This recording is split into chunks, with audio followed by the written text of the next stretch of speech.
Bonjour à toutes et à tous, aujourd'hui on se retrouve pour un nouveau tuto du bosquet autour du thème des champignons.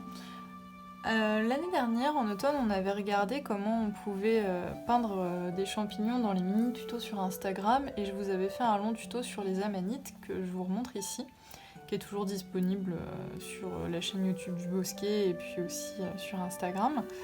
Et donc cette année, je vous propose de peindre un autre champignon. Alors on va essayer de garder un niveau de difficulté à peu près similaire pour que vous puissiez vous entraîner sur un autre champignon. Donc là on est plutôt sur un niveau intermédiaire en plusieurs étapes quand même. On peut s'arrêter à l'étape 2 pour le niveau débutant sans trop de soucis. Mais si on veut atteindre le niveau de détail final, on va devoir quand même être un peu plus patient et un peu plus dans la technique. Donc je vous propose de peindre aujourd'hui plutôt quelque chose qui ressemble à une morille. Et donc l'idée, ça va être de travailler au niveau du détail sur la profondeur des cavités, puisque c'est un champignon qui a le chapeau tout, pas bosselé, mais creusé. Enfin, si vous voulez, si vous en avez jamais vu, ça fait vraiment comme des replis dans son chapeau. Et donc l'idée, ça va être de travailler sur ces replis pour qu'on ait un aspect de profondeur. Il va vous falloir donc du papier aquarelle, 100% coton, je vous le recommande comme toujours. Il va vous falloir également de la peinture, donc là on va être sur des bruns et des ocres. Et éventuellement, si vous le souhaitez pour faire des réaux, vous pouvez prendre un peu de gouache blanche, mais c'est pas forcément obligatoire. Moi je pense que je l'utiliserai pas, je vais être que sur de l'aquarelle. On va travailler en plusieurs étapes comme on l'avait fait pour la manite l'année dernière. Donc d'abord on va travailler sur la vie pour le fond du champignon.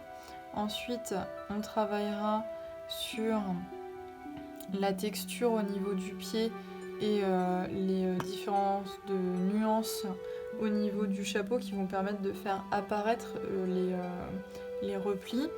Et puis ensuite, au lieu d'avoir un troisième niveau de détail où on va aller rajouter les petits points blancs et puis la collerette, là on va être plutôt sur accentuer la profondeur des cavités.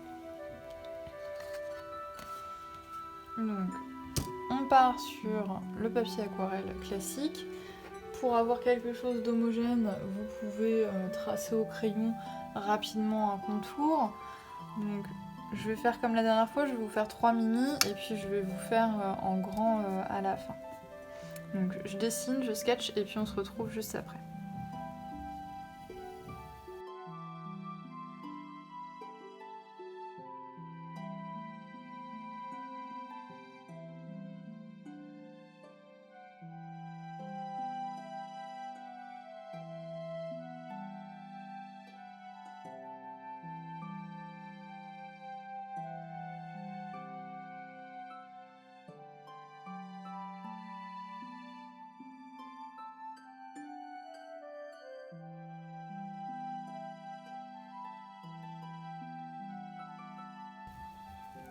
Quand on a fini de faire ces petits contours, on va venir avec la gomme mie-de-pain atténuer les coups de crayon.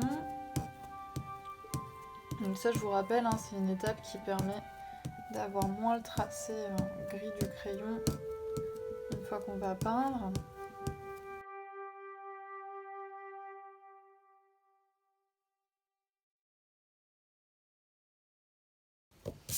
Donc, étape 1, on va préparer un brin. Donc moi je vais prendre le terre d'ombre brûlé de chez Daniel Smith et je vais le mélanger avec Angus de Manon du Pigmentarium. Et pour le pied, je vais utiliser aussi du ocre français de chez Manon du Pigmentarium. Donc j'utilise trois couleurs, 2 teintes de brun et un ocre. Donc l'idée, ça va être, comme d'habitude, moi je vous fais tous les champignons et vous, ça vous permet d'avoir le temps de peindre tranquillement. Donc on va faire d'abord les pieds, ce qui va nous permettre, si on dépasse un peu, de faire dépasser le chapeau plus sombre par-dessus.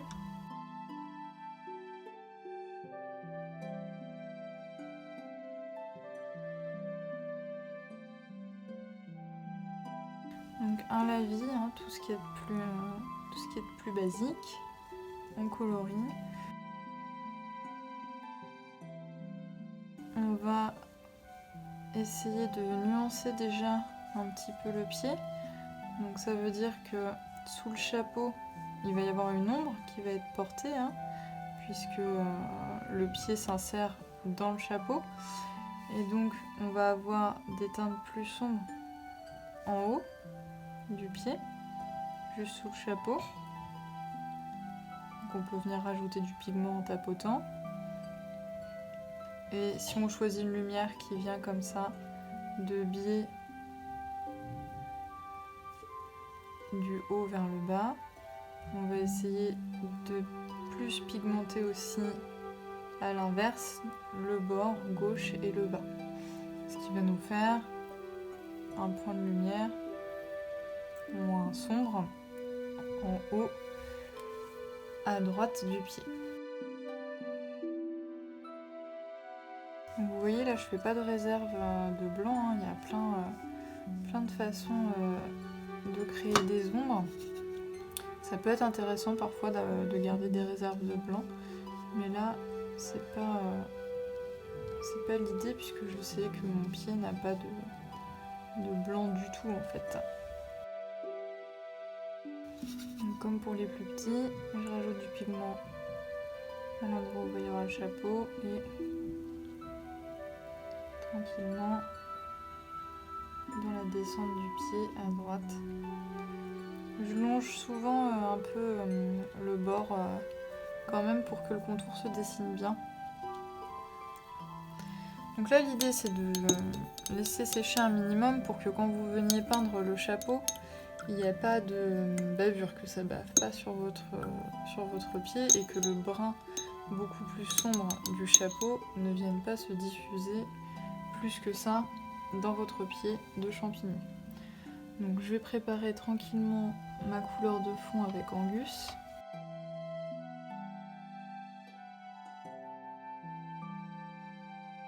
Je sors un peu mon pinceau pour qu'il n'y ait pas trop de liquide et je vais venir faire un lavis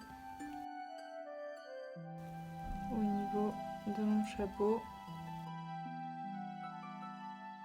en suivant tout simplement les bords des lignes que je m'étais tracées au crayon. Alors vous voyez, je ne remplis pas la zone du dessous que j'avais tracée. Je me la garde pour l'étape 2, quand je viendrai travailler du détail. Et même chose, comme j'ai décidé que la lumière arrivait du haut droit, je vais venir déposer un peu plus de pigment sur le sommet, le bord gauche et le bas de mon chapeau de champignon.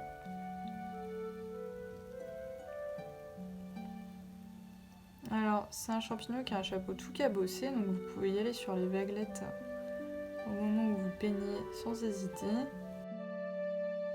Même si vous dépassez un peu de ce que vous aviez prévu initialement, c'est pas trop grave. Je viens foncer tranquillement ma zone.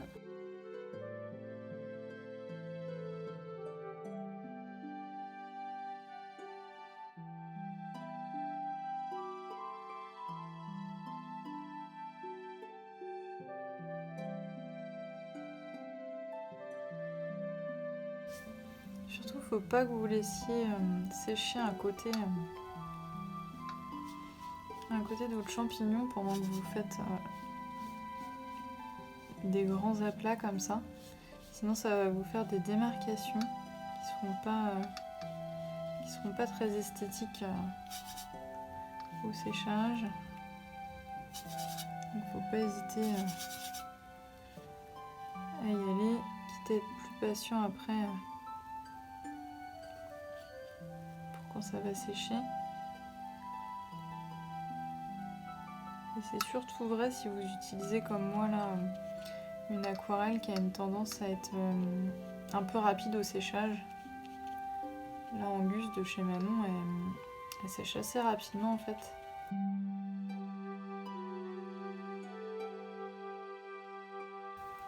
Ok, donc là on va laisser sécher complètement. Et quand ça sera bien sec, on va pouvoir venir en étape 2 travailler sur le dessous du champignon, du chapeau du champignon, quelques détails sur le pied déjà, et venir placer les replis, les grottes, les cavités, appelez-les comme vous voulez, sur les chapeaux. Mais d'abord il faut absolument que ça sèche à 100%, sinon vous allez avoir des bavures. Donc je laisse sécher et je reviens vers vous juste après. Donc on a laissé sécher nos chapeaux et vous voyez ce qui est intéressant avec la couleur que j'ai utilisée, Angus là de chez Manon du Pigmentarium, c'est que déjà de base en séchant elle fait des différences de couleurs. Donc c'est pas vraiment comme une granulation de certaines aquarelles, mais les pigments ont tendance à se séparer un petit peu et donc à donner des couleurs variées en fait en fonction de là où ils se sont déposés au séchage. Donc, comme je vous le disais, on va travailler un peu de détail dans le pied et venir peindre le dessous du chapeau et poser aussi les emplacements des replis de notre chapeau de Maury. Donc, pour commencer, on va faire le dessous de ce chapeau. Donc on va prendre Angus toujours, on va prendre la même couleur, mais je vais légèrement la diluer.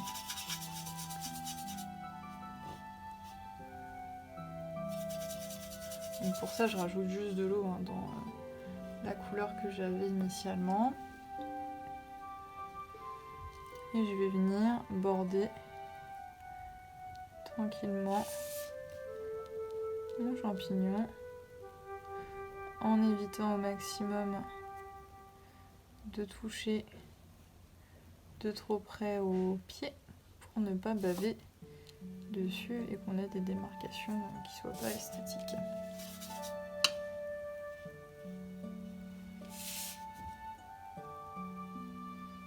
Donc on part du bord du chapeau, on tire tranquillement vers le pied en évitant au maximum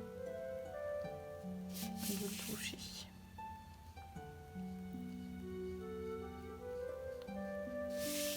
Donc en fonction de ce que vous allez peindre là en dessous, vous allez choisir un peu l'inclinaison de votre champignon, c'est-à-dire que plus vous allez le faire fin, ce dessous de chapeau, plus votre champignon va avoir l'air d'être bien droit, bien debout. Plus vous allez le faire épais, plus on va avoir comme l'impression de regarder un peu du dessous. Donc ça, c'est à vous de voir en fonction du placement que vous voulez pour votre champignon.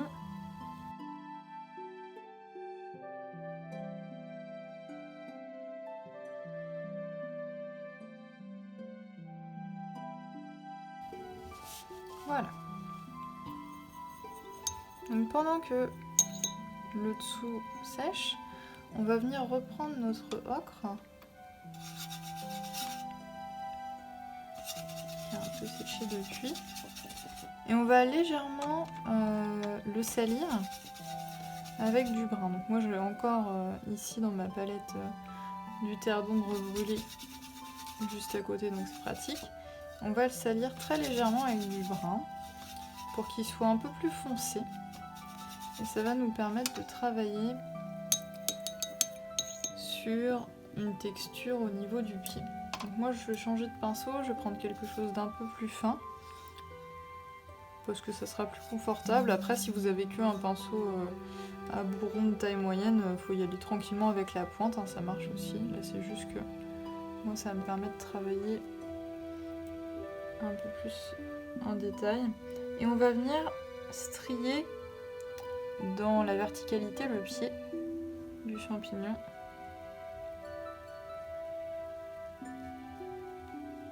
des traits un peu parallèles. Je vous conseille de bien partir du côté gauche, puisqu'on a la lumière qui passe par là, et de ne pas recharger votre pinceau et d'aller tranquillement jusqu'au bord de droite. Ça va vous permettre qu'au fur et à mesure, la peinture se décharge et donc d'avoir un gradient de couleur du plus sombre au plus clair. Ce qu'on va rechercher puisque on veut que ça soit plus sombre sur la gauche que sur la droite vu le point de lumière qu'on avait placé tout à l'heure. Donc même chose ici.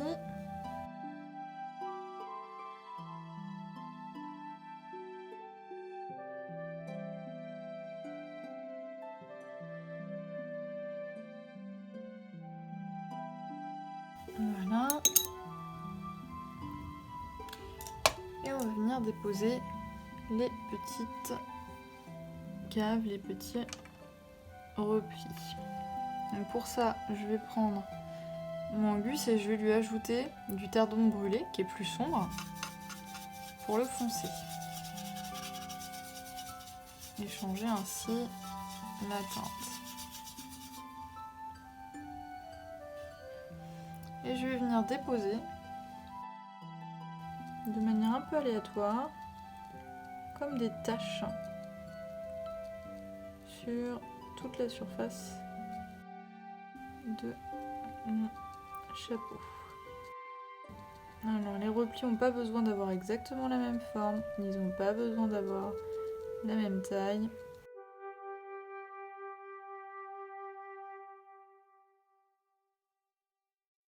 On en fait bien jusqu'au bord. C'est un peu un champignon léopard, je trouve, à cette étape-là. Voilà pour le premier. Plus vous arrivez à placer les petites taches proches les unes des autres sans qu'elles se touchent pour éviter qu'elles fusionnent, plus vous allez avoir un aspect plissé de votre chapeau. Et c'est ce qu'on cherche à avoir là. Donc allez-y tranquillement, prenez votre temps. Mais essayez autant que possible de travailler en finesse avec vraiment la pointe du pinceau pour que chaque tache soit bien proche. Moi vous voyez là je travaille en tapotant vraiment avec la pointe de mon pinceau.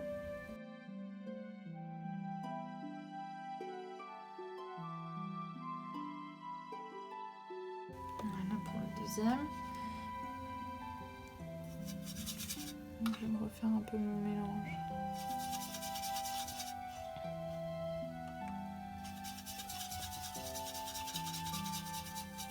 Pour mon grand.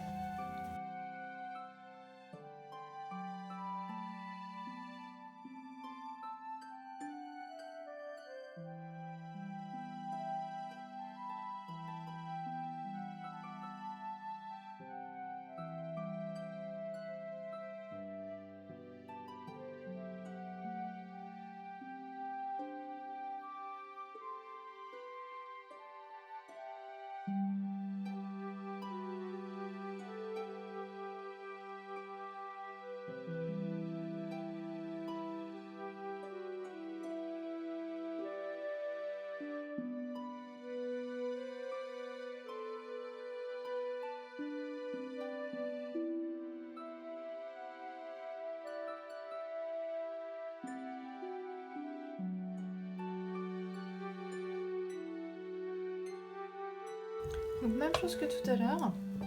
Là on va laisser parfaitement tout sécher avant de travailler sur la profondeur de chaque alvéole, de chaque repli du champignon. Donc pour l'étape 3, on va travailler sur la profondeur des replis, sur la texture du dessous du chapeau du champignon et on va ajouter du détail au niveau du pied. Donc on va pouvoir ajouter un peu de terre pour accentuer l'aspect naturel. Donc je laisse sécher et on se retrouve juste après. On se retrouve pour l'étape 3 maintenant que les chapeaux des champignons ont bien séché. On va donc pouvoir commencer par ajouter des détails sur le pied et en dessous du chapeau. Et ensuite, on travaillera la profondeur de nos petits replis. Donc, l'idée, c'est de texturer le dessous du chapeau. Alors, moi, je vous conseille de retourner votre feuille, en fait, de travailler avec le champignon tête en bas, si vous le pouvez, et de partir du bord pour remonter tranquillement vers l'intérieur. Sachant que l'idée, c'est d'avoir pas des traits tout droits, mais des espèces de courbes, des sortes de courbes qui vont aller vers le pied, puisque en fait c'est là où c'est rattaché. Donc, on va essayer de faire des traits les plus fins possibles.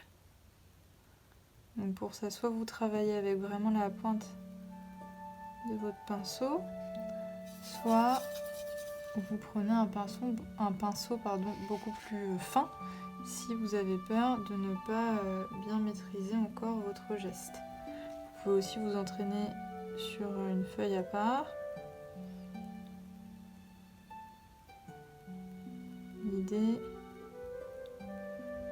c'est d'ajouter cette petite texture. Vous voyez, tranquillement en dessous de notre champignon.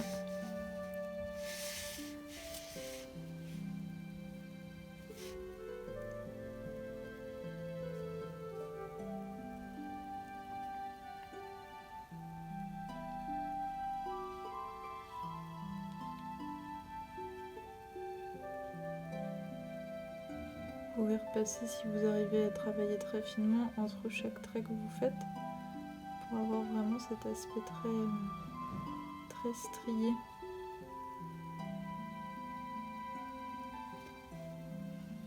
Et en même temps, vous voyez, ça assombrit le dessous. Donc on l'a fait beaucoup plus clair tout à l'heure, ce qui n'était pas forcément logique en soi, puisque ce qui est en dessous devrait être à l'ombre, donc plus sombre. Mais en striant, on rajoute de la couleur et donc on assombrit ce qu'on avait fait. Et puis vous regarderez aussi un peu dans la nature si vous pouvez, mais les dessous des champignons, des chapeaux des champignons, sont pas forcément de la même teinte. Et donc parfois ils sont plus clairs, parfois ils sont plus sombres. Ça dépend de la variété de champignons. Donc là on a quelque chose de sympa au niveau du dessous. On va rajouter un brin comme le terdon brûlé pour assombrir notre mélange qu'on a vu tout à l'heure. Et on va venir déposer des petites mottes de terre sur notre pied de champignon, comme si on venait de le sortir de terre.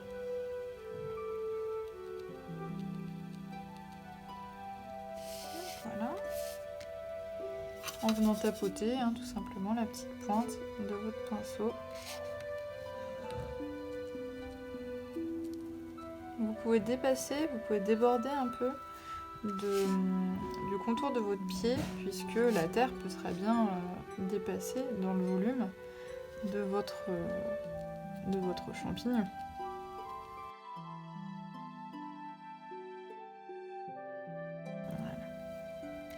On viendra repasser dessus avec une teinte encore plus sombre après, quand ça aura séché. Là, on va travailler nos petites cavités. Donc pour ça, on prend le brin plus sombre qu'on a fait.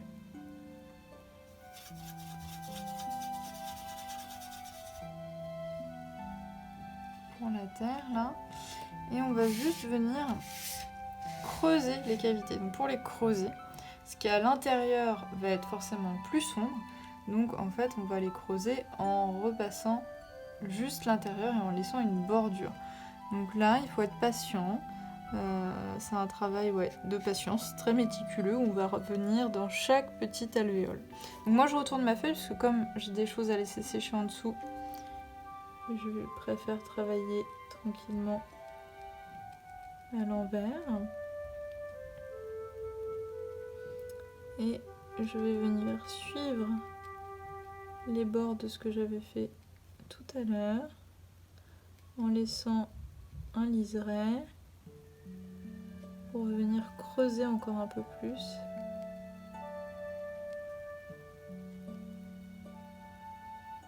Mes replis.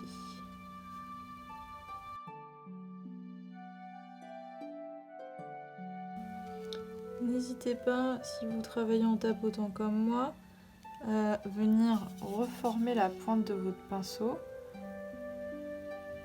dans votre palette pour éviter les gros pâtés et les mauvaises surprises d'une pointe qui ne serait plus assez fine.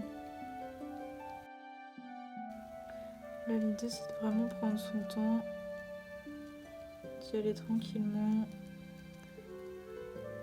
petit repli par petit repli.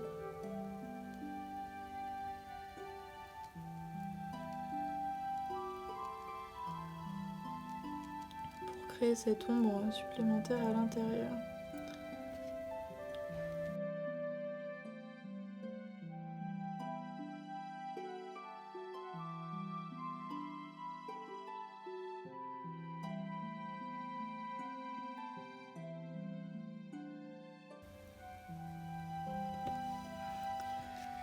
Voilà pour le petit.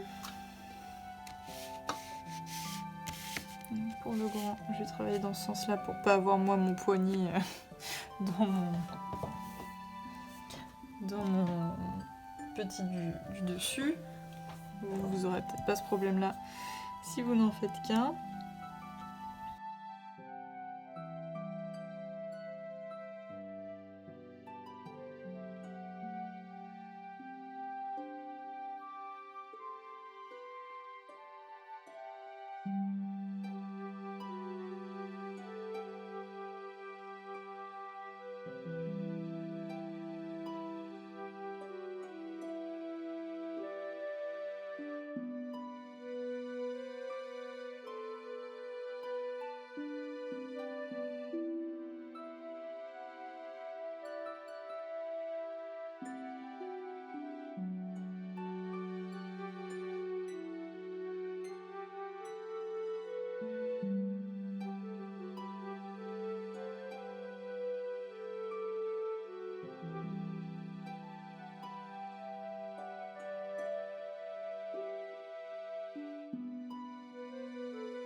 Donc on va pouvoir rajouter mes petits grains plus sombres sur chaque motte de terre.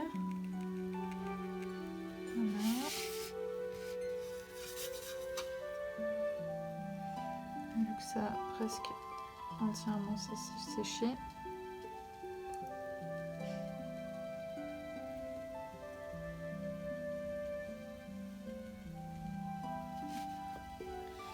Et donc là, on va laisser sécher tranquillement.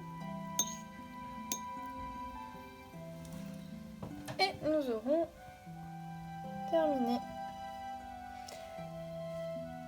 Donc vous voyez en 3 étapes, hein, ce qui est assez long, c'est de faire finalement ces petites cavités là, ces petits replis. Sinon sur le reste, on est sur des gestes assez simples au niveau de la texture du pied, notamment. Travailler en finesse sous le chapeau, hein, ça c'est un autre point de vigilance, mais voilà, c'est surtout un travail de patience pour celui-là, et puis de finesse pour laisser un liseré. Et donc vous voyez entre celui-ci et celui-ci qui a donc presque séché, on voit bien la différence, hein. Ça fait vraiment comme si les petites grottes étaient rentrées à l'intérieur du chapeau. Et c'est tout l'intérêt de repasser en travaillant sur du sec pour que chaque couche par transparence fonce et que on ait vraiment cet aspect où on a l'impression de plonger au fond de chaque petite alvéole, là un peu comme dans une ruche finalement. Donc, j'espère que ce tuto vous aura plu et que vous allez pouvoir faire ce nouveau champignon. Si vous avez des questions, comme d'habitude, vous n'hésitez pas à les poser en commentaire ou à venir en message privé, que ce soit ici sur la chaîne YouTube ou sur Instagram. Je réponds à tous vos messages. Si je les vois, normalement, il n'y a pas de souci. Laissez-moi un petit pouce et abonnez-vous si le tuto vous a plu et que vous ne voulez pas louper les prochains. Et sur ce, je vous souhaite une agréable fin de journée ou de soirée. A plus tard!